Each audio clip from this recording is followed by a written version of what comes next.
Nouvelle édition du journal sur Ecopolis Télévision. Mesdames, Messieurs, bienvenue à tous.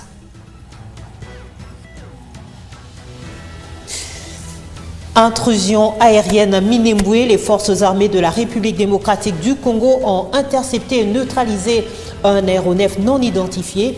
L'appareil a été repéré par les radars militaires alors qu'il se dirigeait vers une zone de conflit.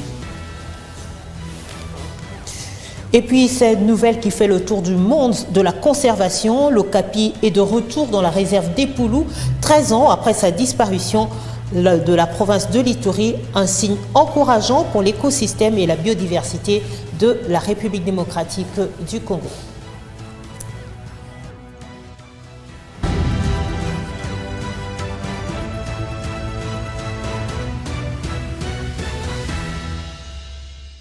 Sécurité renforcée à Minembwe, dans la province du Sud Kivu. Les forces armées de la République démocratique du Congo en alerte après avoir intercepté un aéronef non identifié. L'événement a eu lieu lundi 30 juin, alors que le pays commémorait le 65e anniversaire de son accession à l'indépendance et à la souveraineté nationale. Cet appareil mystérieux soulève de nombreuses interrogations sur sa mission et son origine. Les FARDC, à travers son porte-parole, le général-major Sylvain Ekenge, révèle que l'appareil a été repéré par les radars militaires et n'avait reçu aucune autorisation préalable de survol. Et face à cette intrusion qui viole les normes internationales régissant l'aviation civile, les autorités militaires ont saisi les instances compétentes et pris des mesures appropriées pour garantir la sécurité de l'espace aérien congolais et préserver l'intégrité territoriale. Pendant ce temps, l'accord signé vendredi dernier à Washington continue à alimenter l'actualité. Cet accord conclu entre la République démocratique du Congo et le Rwanda se concentre essentiellement sur la paix dans l'Est de la RDC, précision faite par la ministre d'État des Affaires étrangères, Thérèse Kayikwamba-Wagner. Elle s'exprimait ainsi à la télévision nationale. Suivez. Je pense que nous venons à peine de signer cet accord il y a quelques heures.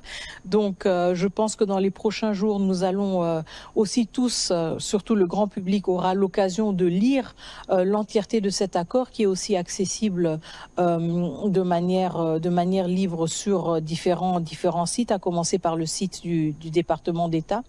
Et justement, la lecture va montrer à quel point cet accord pose les jalons importants pour un rétablissement de l'autorité de l'État, pour aussi un rétablissement d'une confiance entre la République démocratique du Congo et le Rwanda. Nous savons évidemment que nous allons toujours être des voisins, donc cet accord est critique pour aussi voir comment entre voisins, nous pouvons graduellement améliorer nos relations. Nous pouvons prendre en compte les considérations ou les préoccupations sécuritaires des uns et des autres et nous pouvons justement créer des conditions propices à une cohabitation plus pacifique. Alors en termes de retombées, je veux surtout mettre le focus sur le rétablissement de l'autorité de l'État. Je veux mettre le focus sur le départ de troupes étrangères qui n'auraient jamais dû être en République démocratique du Congo. Je veux mettre l'accent sur la question aussi de l'accès humanitaire. Ce que nous vivons à Goma, à Bukavu, à Walikale, à Masisi, à Rutshuru, c'est une situation qui a duré bien trop longtemps. Une insécurité qui a rendu l'accès humanitaire extrêmement difficile, qui a plongé des millions de Congolais dans des situations volatiles, dans des situations d'insécurité alimentaire, de déplacement forcé. Et donc ce sont les retombées très concrètes et très tangibles auxquelles nous nous attendons à travers cet accord qui entre en vigueur dès sa signature, à savoir dès maintenant. Et pour nous, c'est justement la question que nous avons toujours placée au centre de nos négociations. Comment créer à travers cet accord des conditions plus dignes pour nos populations qui ont été et qui continuent à vivre jusqu'à présent dans une situation d'occupation. Et donc pour nous, ce sont les retombées les plus importantes. Le départ de troupes étrangères qui n'avaient rien à chercher en République démocratique du Congo, le retour de l'accès humanitaire, la réouverture des aéroports et aussi évidemment le retour de l'autorité de l'État. On est toujours avec l'accord RDC-Rwanda sous l'égide des USA. Les populations des deux pays signataires du dit accord aspirent à la paix et au bon vivre ensemble. Plus jamais d'agressions et de bases logistiques aux groupes armés et rebelles sont là les mots qui reviennent sur les lèvres de certains Congolais et Rwandais interviewés. Nous sommes très contents de voir qu'il y a un accord qui est signé aujourd'hui pour amener la paix à l'est de la République démocratique du Congo et en RDC en général. On ne veut plus qu'après cette signature, qu'il y ait encore, n'est-ce pas, l'insécurité, qu'il y ait encore la guerre ou les tueries. On est satisfait de cet accord parce que cela fait des décennies qu'on réclame la paix. Nous, on est nés dans la guerre. On a grandi dans la guerre et on continue de vivre dans la guerre. Mais il faut que le F-23 se retire dans les parties occupées, car c'est ce qui crée de la peur. Quand un pays voisin est en insécurité, ça vous affecte forcément. Aujourd'hui, les Rwandais ne peuvent plus accéder à de nombreux produits qu'ils achetaient auparavant au Congo. De nombreux Rwandais travaillaient au Congo, mais à cause de l'insécurité, c'était devenu impossible. Si ces accords sont respectés et que tout se déroule sans heurts, ce sera bénéfique pour les deux parties. Autre chose, c'est une excellente nouvelle pour la conservation en République démocratique du Congo. L'okapi, souvent surnommé licorne africaine, est réapparu dans la réserve naturelle d'Epoulou, au cœur du territoire de Mambasa, situé entre les provinces du Haut-Uélé et de l'Ituri. Cette réapparition survient 13 ans après le massacre de cette espèce rare et emblématique de la RDC par le groupe armé Morgan, qui avait décimé ces animaux précieux, un signe encourageant pour l'écosystème et la biodiversité du pays. Regardez. Ces retours symboliques dans ces sites classés au patrimoine mondial de l'UNESCO est rendu possible grâce à l'amélioration de la situation sécuritaire dans la région, selon les conservateurs en chef de la réserve. Au-delà de l'aspect écologique, cette réintroduction représente un nouveau souffle pour le tourisme en Ituri. L'okapi, espèce endémique de la RDC, attire depuis longtemps l'attention des scientifiques, plus amoureux de la nature et des visiteurs étrangers. La nouvelle a également retenu l'attention des autorités provinciales. Les gouverneurs militaires de l'Ituri, le lieutenant-général Luboya Kashama Johnny a annoncé une visite prochaine sur le site d'Epoulou pour constater des visites, le retour de l'animal totem et surtout pour sensibiliser la population locale à la préservation durable de ses patrimoines naturels. La renaissance des l'okapi à Epoulou symbolise bien plus qu'un retour d'un animal rare. C'est une victoire de la paix, de la conservation et de la résilience d'une région qui aspire à tourner la page des conflits.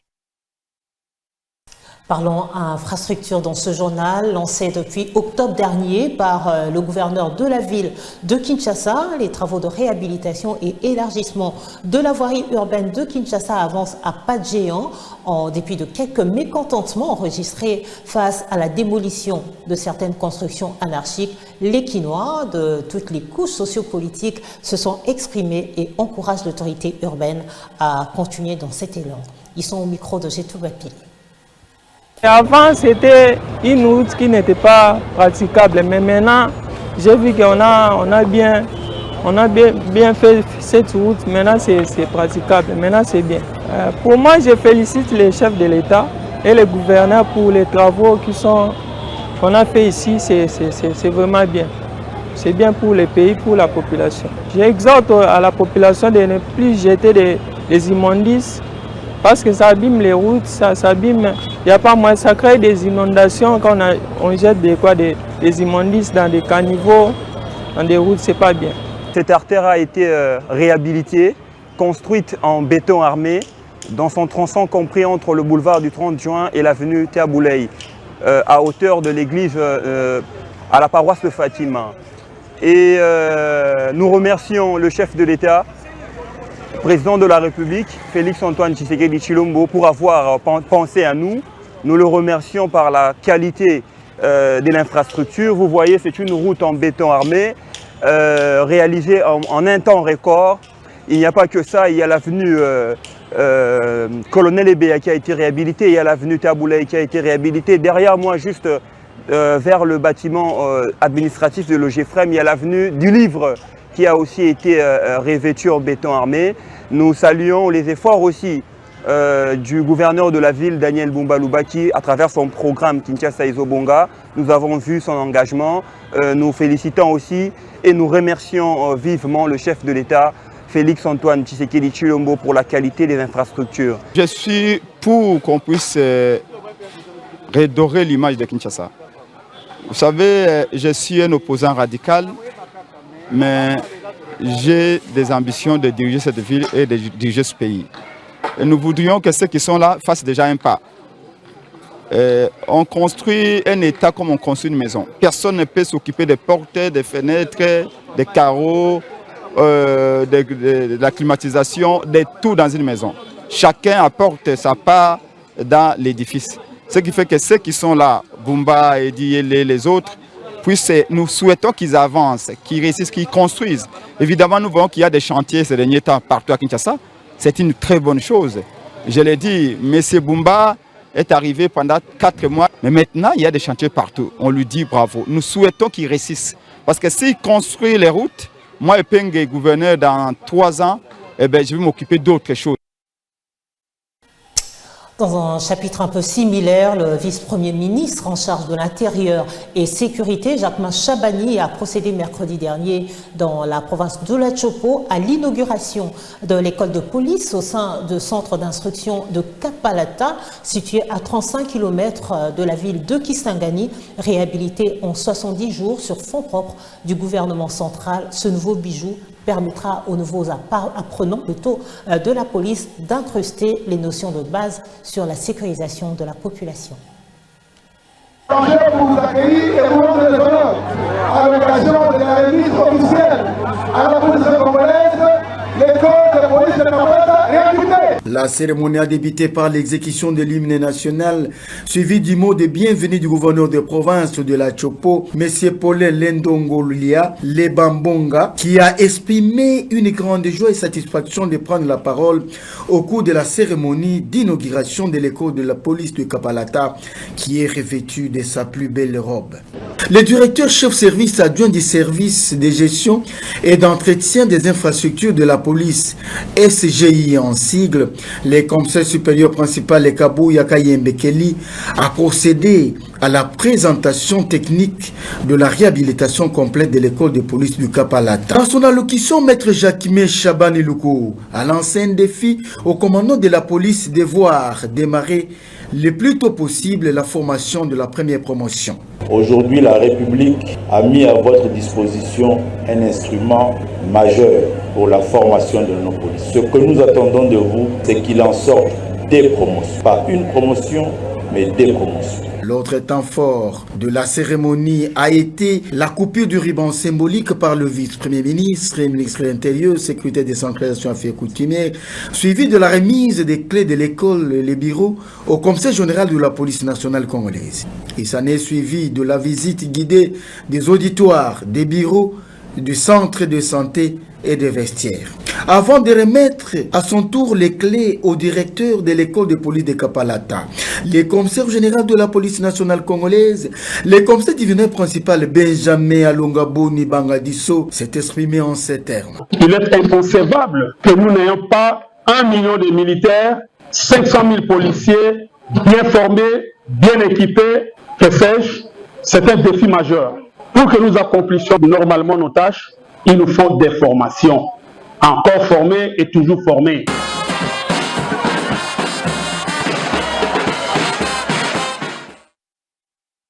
De retour à Kinshasa, le commandant de la police nationale congolaise, ville de Kinshasa, le commissaire divisionnaire Israël Kantou, a procédé jeudi dernier à l'inspection du district de la Tchangou dans le but de sévir les éléments en uniforme qui troublent la quiétude des paisibles citoyens avant de finir sa journée par Saint-Kibuka de Massina suite au regain de l'insécurité qui s'y vit.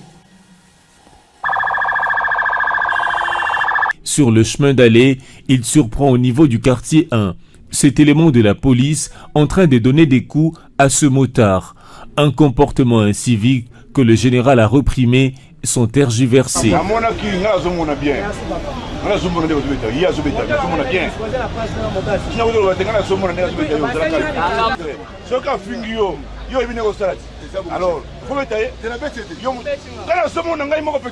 Le policier est arrêté sous la satisfaction de la population.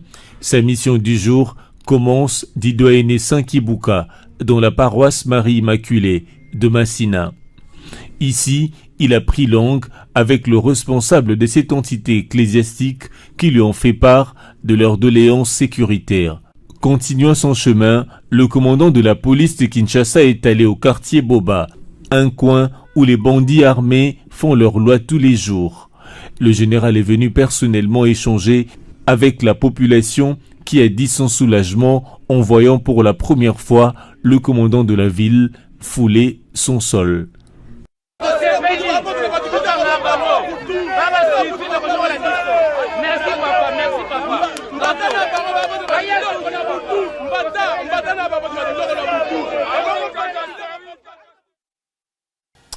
Éducation civique basée sur la discipline militaire, le commandant de la task force de la police militaire ville de Kinshasa, le colonel Désiré Moumessa, était vendredi dernier face aux étudiants indisciplinés. Ces derniers ont proféré des propos injurieux et irrespectueux contre le conducteur du bus Trans Academia. Mécontent de cette attitude, il les a conduits avec leur bus au camp militaire Kokolo. Je vous propose de suivre un extrait de l'interpellation ainsi que l'indignation du colonel Désiré Moumessa.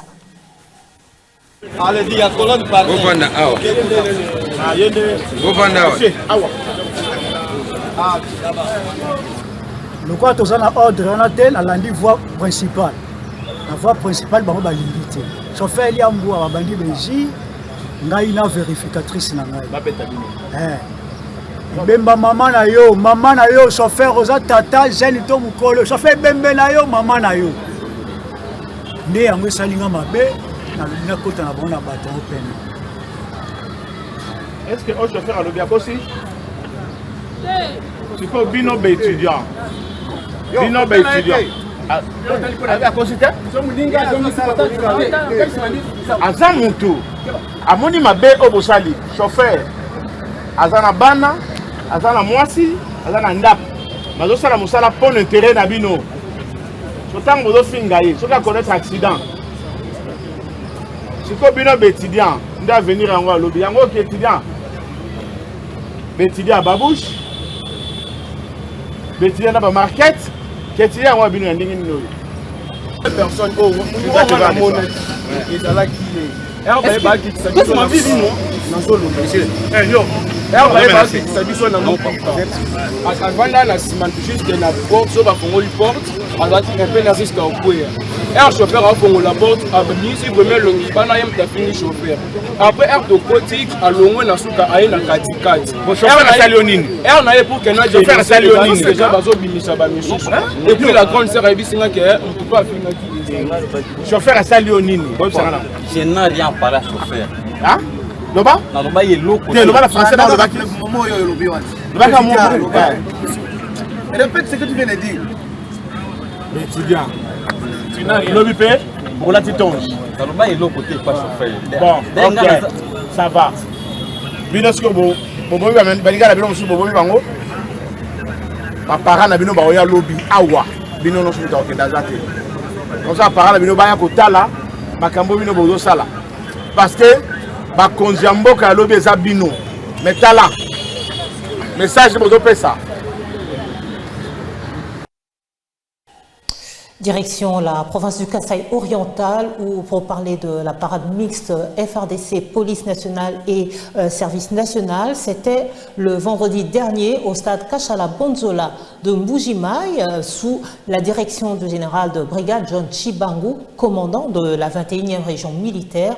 La discipline, la quiétude de la population et le respect des instructions données étaient au menu de la harangue du patron des FRDC dans l'espace Kasaï. Dans son intervention, il est revenu sur les atrocités commises par les M23 dans les Nord et Sud Kivu, mais aussi la détermination de l'armée à y mettre fin. Le patron de l'armée au Grand Kasaï a instruit les unités PNC à jouer correctement leur rôle afin d'éradiquer l'insécurité qui bat son plein dans la commune de Bipemba. Insécurité et battre les records dans la commune babengi insécurité te esika ngai nazali commandant. C'est-à-dire yo policier, yo soldat oza kodefie nga. Soko oza kodefie ngai. Mitani yo moko. Le commandant de la 21e région militaire a également rappelé aux unités PNC, FARDC et bâtisseurs qu'ils sont apolitiques tout en le prévenant des discours tendant à les désorienter de leur mission qui est de servir sous les drapeaux. Le général John Tshibangou a en outre condamné l'attitude de l'ancien président de la RDC qui a rejoint les rebelles contre la patrie. Sénateur à vie, Congo est pessi Congo est pessi Lelo, il a un nom pour le Congo.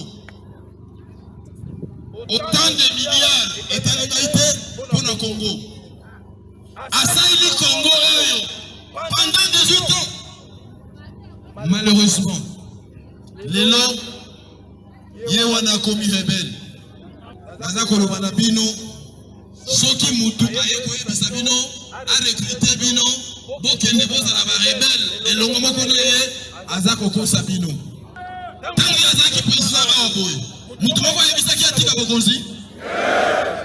Le commandant en place a recommandé aux unités de l'armée, de la police et aux bâtisseurs l'amour de la patrie et l'amour du prochain.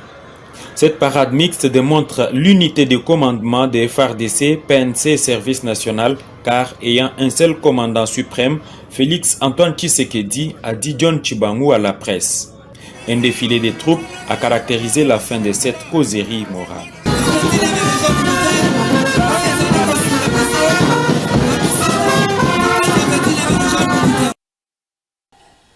Ainsi s'achève ce journal. Merci de l'avoir suivi et rendez-vous demain pour une nouvelle édition.